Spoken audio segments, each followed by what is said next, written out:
추세상으로는 11,000원을 돌파하게 되면 그때부터는 공격적인 급등이 나올 가능성이 매우 높기 때문에 타점을 가지고 매매하실 분들은 11,000원을 돌파하면 그때 종가 베팅을 들어간다든지 해보시면 좋을 것 같습니다. 최근에 1차적으로 뚫으려고 도전했던 11,000원 가격대에서 저항을 맞았고, 그리고 두 번째로 여기 또 맞고 떨어졌기 때문에 이번에 돌파 시도하면 세 번째거든요. 보통 세 번째에서 다섯 번째 돌파 시도를 하면은 그 안에 이제 돌파에 성공하고 쭉쭉쭉 주가가 올라갈 가능성이 매우 높습니다.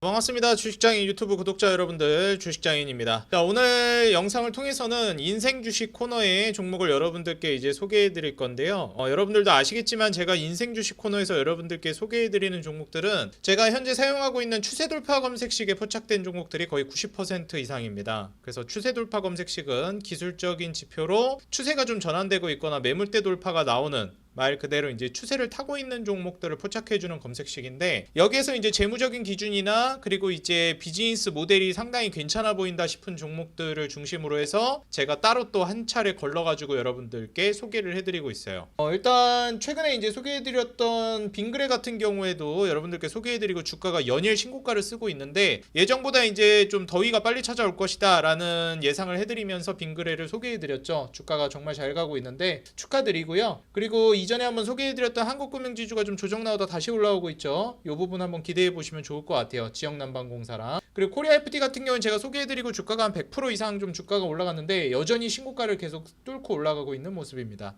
유바이오로직스도 지금 최근에 신고가를 쓰면서 계속 올라가려고 하는 움직임을 보여주고 있어서 제가 소개해드리고 한 1, 2개월 정도 지났는데 기다림이 이제 좀 보상을 받는 시기가 오지 않을까 기대가 되고 있어요. 뭐 JNTC라든지 이런 종목들은 뭐 최근에 워낙에 많이 올라갔죠. 그래서 JNTC도 많이 오래 기다리셨던 분들 수익 진심으로 축하드리고요. 오늘 제가 소개해드릴 종목은 여기 검색식에 보이는 이 리파인이라는 종목인데요.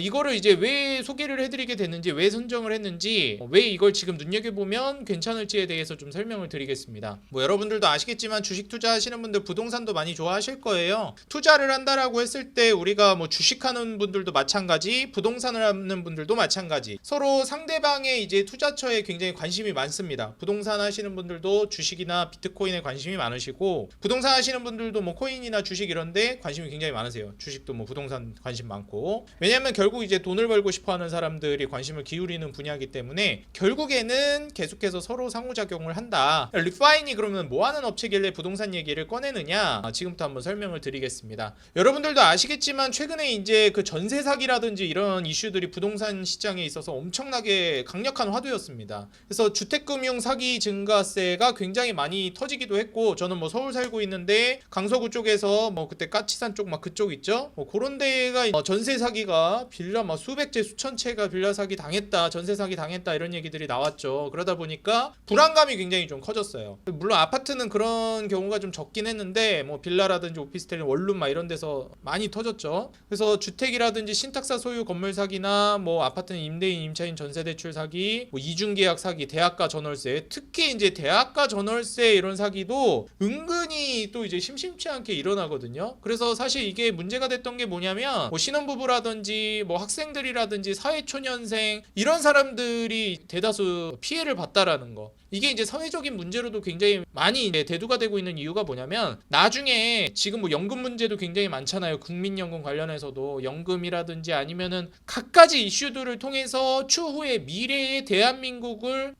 경제를 떠받들어야 되는 미래 젊은 인력들, 지금 젊은이들, 나중에 대한민국을 이끌어가야 될 젊은이들이 지금 경제적으로 나앉게 되고 타격을 입고 계속해서 뒤로 밀리게 된다라는 게 굉장히 큰 문제점으로 작용을 하고 있습니다.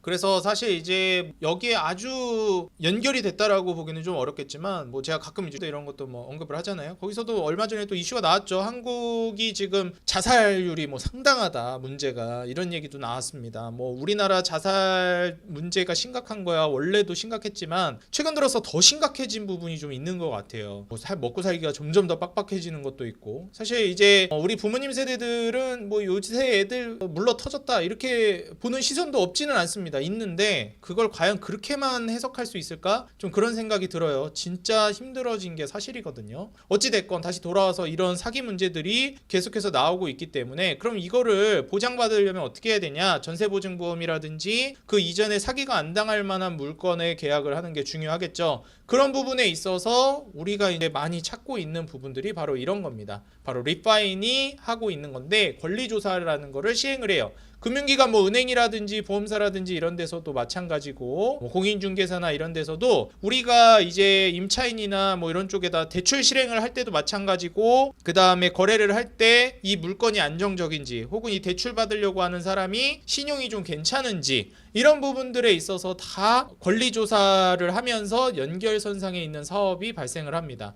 그래서 권리조사 의뢰를 하고 여기에 있어서 수익을 내는 구조가 바로 리파인의 구조라고 보시면 될 것 같아요. 그래서 과연 이 물건이 안전한지 그리고 이 계약이 좀 괜찮은지 문제가 생길 가능성은 없는지 이런 것들을 이제 봐준다라고 생각을 하시면 되겠습니다. 그래서 권리조사를 통해서 전세 사기라든지 이런 것들이 발생하지 않도록 미리 사전에 검사를 철두철미하게 하는 거죠. 그래서 고객도 만족하고 비용도 효율화시키고 매출 증대하고 리스크를 해지하는 겁니다. 뭐 전세 사기라든지 이런 부분들 리스크를 해칭해야겠죠. 그래서 이제 이 권리조사로 밝혀지지 않는 리스크를 보장해주는 권리보험 그리고 권리조사 이런 것들을 통해서 수익을 창출해낸다라고 보시면 될 것 같아요. 자, 그러면은 이런 권리조사라든지 이런 비즈니스 모델 보시게 되면은 매출의 대부분이 전월세, 보증금, 대출 권리, 조사료 요게 이제 거의 90% 가까이 됩니다. 그러니까 전세나 월세, 요거 보증금,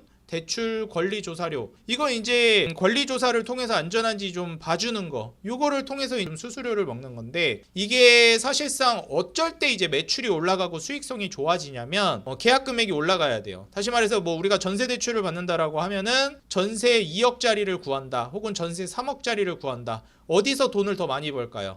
그렇죠. 3억짜리 전세를 구하는 사람한테 돈을 더 많이 매출이 발생할 수 있습니다. 그래서 전세금이 올라가게 되면 전세 가격이 올라가는 시장 구조가 형성되면 상품의 가격이 올라가는 거기 때문에 수익성이 좋아져요. 그래서 전세 가격이 올라가게 되면 결국 이 사업성은 괜찮아진다, 좋아진다라고 보시면 될 것 같고 또 하나가 Q가 많아져야 됩니다. 전세를 하려고 하는 사람 수요가 많아져야 돼요. 근데 이제 요즘 추세를 한번 보시게 되면은 부동산 시장이 22년 정도, 23년까지 굉장히 좀 위축이 되기는 했었는데 전세 사기니 뭐니 이런 것들이 좀 많아지기도 했었고 그 다음에 부동산 가격이 좀 빠지고 있었잖아요. 작년 23년까지. 24년도는 살짝 좀 오르는 추세긴 하거든요. 수도권 중심으로 봤을 때는 그렇기 때문에 뭐 이전까지는 좀 전세 그런 이제 관련해 가지고 리스크도 좀 있기도 했는데 전세로 좀 많이 가기도 했었습니다. 뭐 사실 아파트 같은 기준으로 따졌을 때 왜냐면은 가격이 떨어지니까 매매가가 뭐 그렇게 이득을 못 보고 더 떨어지면 어떻게라는 그런 이제 리스크가 있다 보니까 그냥 전세로 버티자 이런 수요도 꽤나 있었다는 겁니다. 그래서 이제 매매가랑 전세가 갭이 좀 붙어가 갭 투자가 다시 늘어나는 거 아니냐 이런 얘기들도 나오고 있고 사실 굉장히 좀 혼란스러운 시장이기는 합니다. 전월세 거래 건수를 보시게 되면 점점 늘어나요. 22년도까지. 그러다가 이제 23년도 살짝 위축됩니다. 그리고 권리조사 수행 건수가 점점 늘어나요. 사실상 이제 좀 답보 상태에 이르다가 점점 늘어납니다. 전세 거래 건수도 쭉쭉쭉쭉 이제 좀 평탄화를 가다 23년도 좀 줄어듭니다. 근데 월세 거래 건수가 꽤나 이제 늘어나는 추세를 보여줘요. 결국에는 이제 전세는 뭐 사기당한다 해가지고 못하고 매매가는 지금 뭐 답보 상태고 떨어지면 어떡하지 하는 분위기니까 그냥 월세로 가자. 좀 이런 수요도 있는 것 같습니다. 그러다 보니까 이제 사람들이 많이 찾는 게 뭐냐면 요새 바로 허그 전세보증금 반환 보증 가입 현황이에요. 이 허그 전세 대출이라는 게 결국 이제 나라에서 보장해 주는 거거든요. 그래서 이게 대출이 좀 까다로워요. 그래서 이 허그 관련해 가지고 대출이 나오는 물건 자체가 안전한 물건 위주로 해주기도 하고 거기서 또 심사를 거치기도 하다 보니까 이게 또 되는 물건이 그렇게 많지가 않습니다. 그래서 이게 근데 또 이자도 싸거든요.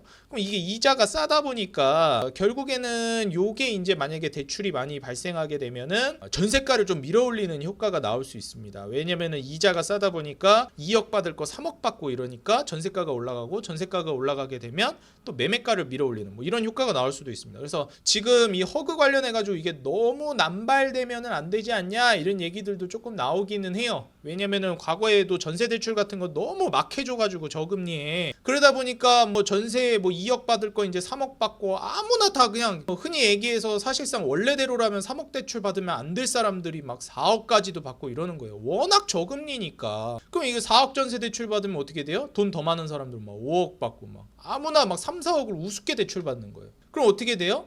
이게 막 매매가는 이게 밀어 올리니까 5억 되고 7억 되고 매매가가 또 올라가는 거예요. 그래서 대출을 너무 쉽게 해준다, 전세 대출을. 이런 얘기들도 좀 있긴 했었습니다. 어찌 됐건 간에 근데 또 이 큰 금액이잖아요. 저금리라고 해가지고 신나가지고 막 2억 3억 쉽게 빌렸는데 그거 사기 당해가지고 전세 사기 당해가지고 날리면 어떻게 되는 거예요? 큰일 나는 거죠. 그러다 보니까 이제 나라 차원에서 허그 요 이제 제품이 나오다 보니까 이쪽으로 실제로 수요가 굉장히 많이 몰렸습니다.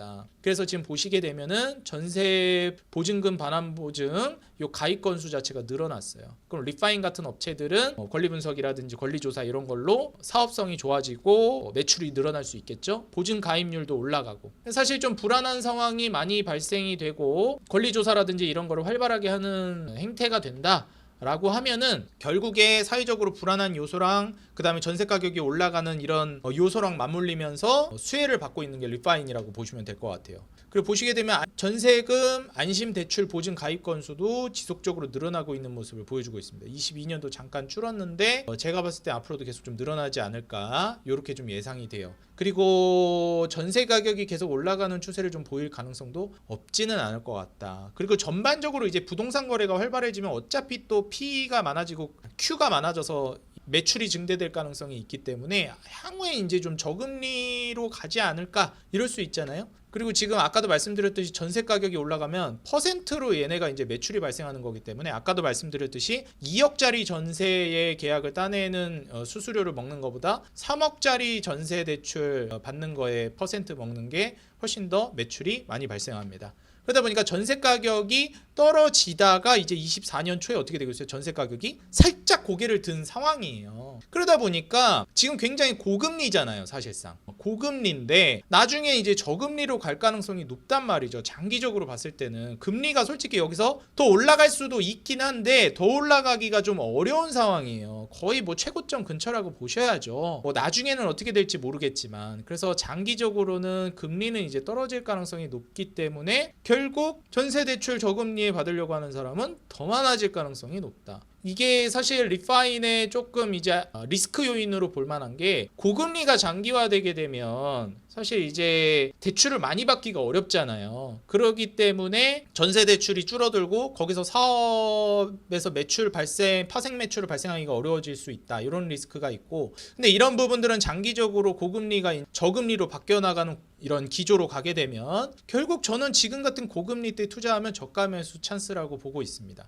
그리고 두 번째로 정부 부동산 대출 규제가 있는데 대출을 막아버리는 거예요. 정부 차원에서. 그렇게 되면 어떻게 될까요? 대출을 많이 받지 못하게 되니까 거기에 따라서 뭐 권리 분석 건수라든지 이런 것들이 줄어들고 먹거리가 줄어들겠죠. 리파인 입장에서는 그런 리스크가 존재합니다. 그런데 과연 제가 봤을 때는 이 서민 친화적인 부분에 전세 대출이 그렇게 다이나믹하게 확 줄어들까라는 생각은 있습니다. 여기서 대출을 확 줄여들여 버리게 되면은 제가 봤을 때는 거기서 또 파생되는 문제점이 있을 거라고 보거든요. 그래서 현상 유지를 할 가능성이 굉장히 높다라고 보고 있어요. 그래서 지금 리파인 같은 경우에는 사실 21년도부터 해가지고 사실 상장했을 때 부동산 시장 굉장히 최고점 찍을 때 상장했어요. 그러다가 이제 22년도, 23년도 계속 어려웠잖아요. 그러면서 주가 빠졌고 이때 이제 거래량 동반하면서 살짝 반등 줬다가 요때 고점을 지금 계속해서 터치하고 있습니다. 최근에. 그래서 제가 봤을 땐 11,000원을 뚫고 올라가면서부터 본격적인 상승 랠리가 나올 거라고 보고 있고 향후 이제 장기적으로 저금리 기조로 가고 있고 이 전세 대출 관련해 가지고 리스크가 좀 있다. 옛날에는 전세 대출 진짜 이거 좀 경각심을 가지고 전세 대출을 받아야 되는데 2억 3억 큰 돈인데 그냥 2억 3억을 그냥 아무렇지도 않게 사회초년생 막 200만 원 300만 원 돈 월급 받는 사람들이 2, 3억을 아무렇지도 않게 전세 대출을 받았단 말이에요. 그러다 보니까 경각심을 가지지 않고 그렇게 전세 대출을 받았는데 이번에 전세 사기 논란이 한번 터지면서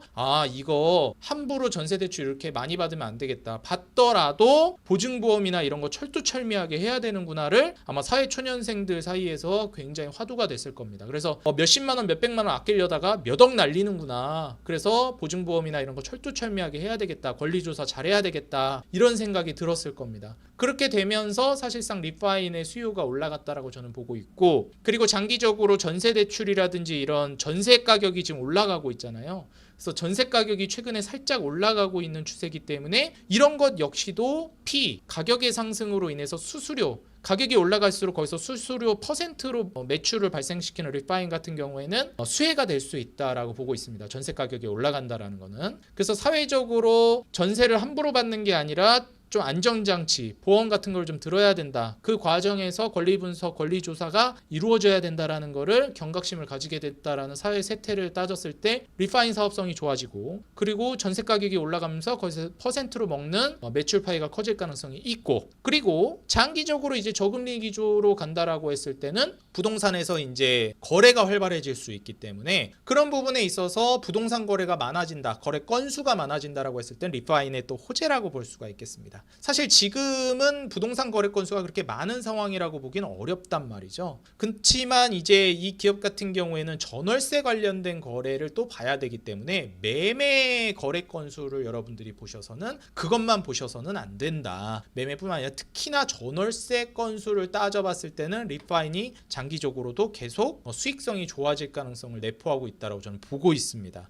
그래서 사실 지금 저가 매수를 하기에 좀 괜찮은 자리가 아닌가 저는 좀 생각이 들어서요. 여러분들이 한번 눈여겨보시고, 저는 개인적으로 지금 매물대 기준으로 11,000원을 뚫었을 때 투자를 하는 게 추세적으로 훨씬 더 유리하다라고 보고 있고요. 선취매 관점으로는 11,000원 아래에서 매수를 진행하는 게 좋다라고 보고 있습니다. 지금 재무구조를 보시게 되면 연결이나 별도랑 똑같고요. 그렇기 때문에 뭐 거품 낀 것도 없고 그대로 보시면 됩니다. 이렇게 봤을 때 지금 부채 비율이 15%가 아니고 약 10%도 안 되는 9% 정도의 부채 비율을 자랑하고 있습니다. 이게 시사하는 게 뭐라고요? 부채 비율 15% 아래로는 부채가 없는 거나 다름없다. 무차입 구조다라고 제가 말씀드렸습니다. 그렇기 때문에 리스크가 정말 없다. 기업이 잘못되기 어려운 재무적인 단기 문제로 인해서 큰일 날 만한 그럴 가능성은 거의 없다고 봐도 무방하다라고 생각하시면 되겠습니다. 그래서 지금 현재 시가총액이 1758억인데 지분 가치가 거의 1600억 되기 때문에 PBR도 지금 한 1.0 그 정도 수준에서 움직이고 있다라고 보시면 되고요. 부채 비율이 워낙 낮고 유보율은 무려 1000%에 육박합니다. 그리고 영업이익률은 30%대, ROE도 10% 중반대를 유지하고 있는 기업이고요. 그리고 PER은 역시나 이제 10배 이하, 6.95배, 한 7배 정도 돼요. 23년도에 이제 순이익이 200억을 돌파하는 모습을 보여줬기 때문에 지금 현재 시가총액이 2천억이 되지 않거든요. 그래서 사실 이런 부분들을 고려해 봤을 때는 올해를 기점으로 이제 내년, 내후년이 정말 많이 기대되는 종목 중에 하나라서 리파인 같은 경우에는 저는 지금 시점에서 투자를 고려하기에 굉장히 메리트 있는 종목이라고 판단이 됩니다. 이 리파인 뿐만 아니라 이제 부동산 관련된 주식 중에서 리츠라는 이름이 붙은 그런 주식들이 존재하는데, 그런 종목들도 저는 지금 투자하기에 좀 시기상으로 나쁘지 않다라고 생각하거든요. 그래서 오늘 인생 주식으로 소개해드린 이 리파인뿐만 아니라 리츠라는 이름이 붙은 종목들도 여러분들이 한번 관심 있게 살펴보시면 좋을 것 같다라고 권장을 드려보도록 하겠습니다. 오늘 소개해드린 리파인 인생 주식으로서 여러분들 초대박 수익 노려보시면 좋겠다 말씀을 드리고요. 추세상으로는 11,000원을 돌파하게 되면 그때부터는 공격적인 급등이 나올 가능성이 매우 높기 때문에 타점을 가지고 매매하실 분들은 11,000원을 돌파하면 그때 종가 베팅을 들어간다든지 해보시면 좋을 것 같습니다. 선침의 관점으로는 지금부터 한번 여러분들이 눈여겨보시면 좋을 것 같아요. 최근에 23년 초에 이제 1차적으로 뚫으려고 도전했던 11,000원 가격대에서 저항을 맞았고, 그리고 두 번째로 여기 또 맞고 떨어졌기 때문에 이번에 돌파 시도하면 세 번째거든요. 보통 세 번째에서 다섯 번째 돌파 시도를 하면은 그 안에 이제 돌파에 성공하고 쭉쭉쭉 주가가 올라갈 가능성이 매우 높습니다. 확률적으로. 그렇기 때문에 이미 두 번 정도 돌파 시도를 하고 좌절됐기 때문에 이번에 세 번째에서 네 번째, 길어봤자 다섯 번째 시도 안에 끝날 거라고 보는 만큼 이번에 11,000원을 돌파하는 걸 확인하면서 투자해보는 것도 괜찮을 것 같아요. 오늘 영상 도움이 됐다 하시는 분들은 좋아요와 응원 댓글 달아주시면 감사할 것 같고요. 부동산 시장이 전반적으로 침체되고 거래라든지 이런 부분들이 많이 좀 다운되기는 했는데 이럴 때 투자하기에 정말 좋고 부동산 시장 자체가 신뢰를 잃고 그 안정성 측면에서 신뢰를 잃은 시장이기 때문에 그거를 검사해주고 그 다음에 조사를 해주는 기업의 수요가 훨씬 더 올라갈 거라고 보고 있습니다. 오늘 말씀드린 리파인 한번 여러분들 공부를 자체적으로도 많이 해보시면 좋을 것 같고요. 대박 수익 내셔서 도움받아 가시면 좋을 것 같습니다. 오늘 영상 도움이 됐다 하시는 분들 좋아요와 응원 댓글 달아주시면 감사하겠고요. 항상 여러분들이 돈을 벌어야 제가 돈을 번다는 정직한 모토로 앞으로도 정진해 나가도록 하겠습니다. 지금까지 주식장인이었습니다. 행복한 하루 되세요.